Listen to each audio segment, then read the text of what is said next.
Hey guys, it's Francina Simone, and welcome to my first Draw With Me. Yay! I actually have no idea what the fuck I'm drawing because I recorded this the previous night since it's quiet in my house and there's no one talking or being loud as fuck. So, yeah, I have no idea what I'm actually drawing, so I hope it's appropriate. Anyways, I wanted to talk about my recent reads because I've read a lot of books recently and I haven't talked about them at all on my channel, so I figured I might as well, right? What are we here for? So, first on the list, I want to talk about the selection. So, everybody always talks about how this series is so like addictive. And the dumb bitch I am, I bought the first three from the bookstore without actually reading the first one. But I bought them used, so I don't feel that bad. But nonetheless, I read the first one, and yeah. It's essentially The Bachelorette set in like the Hunger Games era. So, background, it's about a girl named America who lives in, you guessed it, dystopian America. And it has, I think there's a monarchy at this point. So, like, the prince of America is all like, "Ooh, I need to find a wife." Well, at least that's what his parents are saying. And he's all not that interested.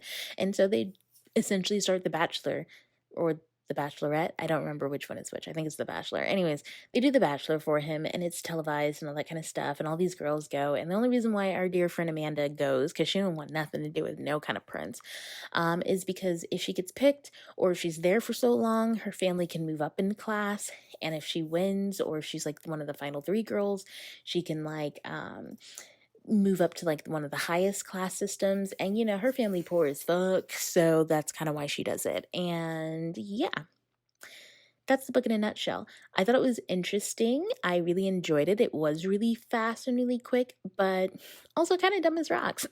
And a bitch really kind of needed more substance than that. So I did not read book two. The next book on the list is The School for Good and Evil, and I kind of enjoyed this book. The premise of it is it's set in like a fairy tale kind of esque town, and every 4 years or something like that, when the kids are 12, the boogeyman comes and grabs one kid who's like super good and one kid who's super evil and takes them to his school for good and evil.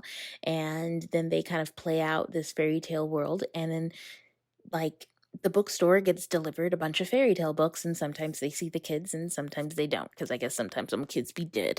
But anyways, this follows the story of Agatha and Sophie. Sophie is our potentially good girl, and Agatha is the potentially bad girl. But twist, when they get to the School of Good and Evil, guess Agatha gets put in the School of Good, and Sophie gets put in the School of Evil, even though she's all pretty and shit like that, because she's vain. My issue kind of with the book was, one, it was super like Harry Potter, as far as I think what we all know that Harry Potter does really well is it immerses you in a world by adding very unique elements to things that we're already aware of. And this book kind of just threw a whole bunch of crazy shit at you all at once. Now, I listened to it, and I think that was the reason why I was able to actually get through it this second time, because I did try to read it before. And the narrator is super fucking good. I love her. But the book itself was just very dense. A lot was going on. And I just felt like we really could have cut like a good portion of the book and still got a lot of the plot and a lot more depth. Another thing was there were a lot of like themes like beauty and what is good, what is evil, ambiguous, ambiguous, ambiguity.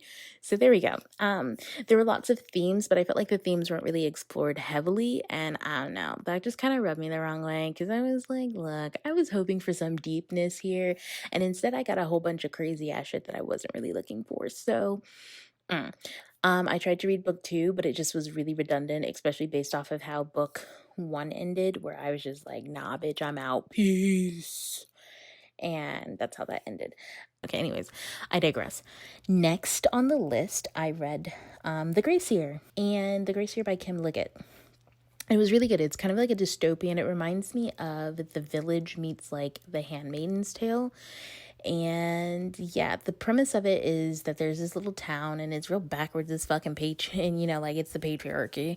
And there's this girl, can't remember her name, but That's so fucked up.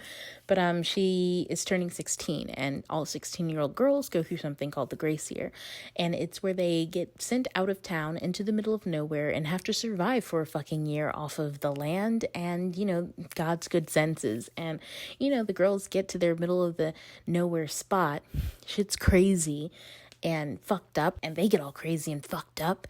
And, they're also dealing with a lot of aggressions based off of the societal standards that they kind of grow up under.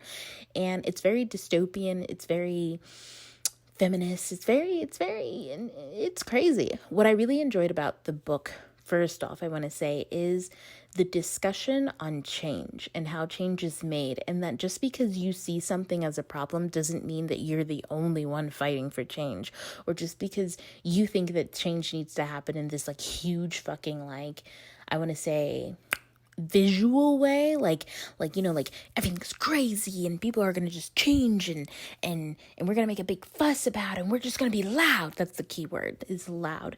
Just because you think it should happen in a loud ass fucking way, sometimes people who have been working behind the scenes and doing the fucking work, they're like, shut your ass up, because we need to come in stealth mode.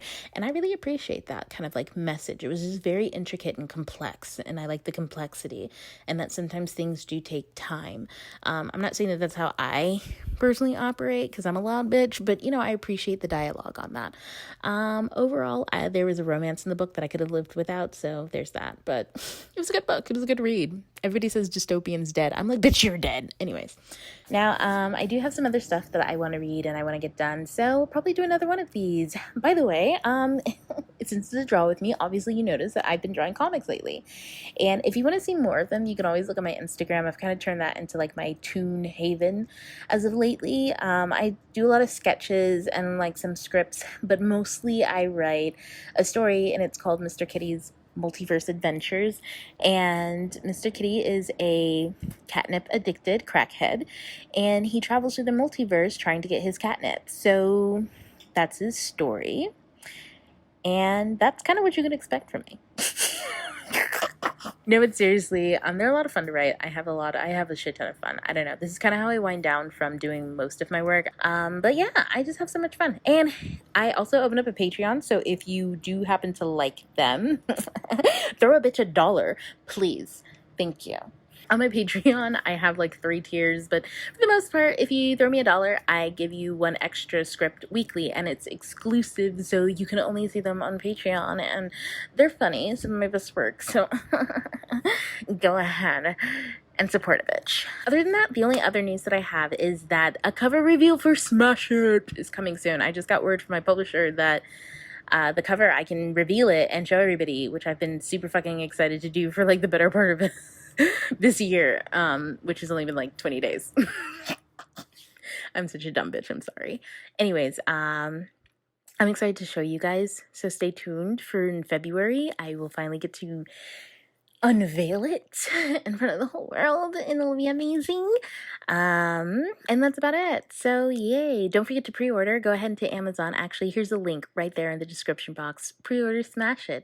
You'll never regret it, because it's the best book ever to be published. Okay, thank you very much. And guys, I will talk to you later. TTYL. Ta-ta for now. Bye.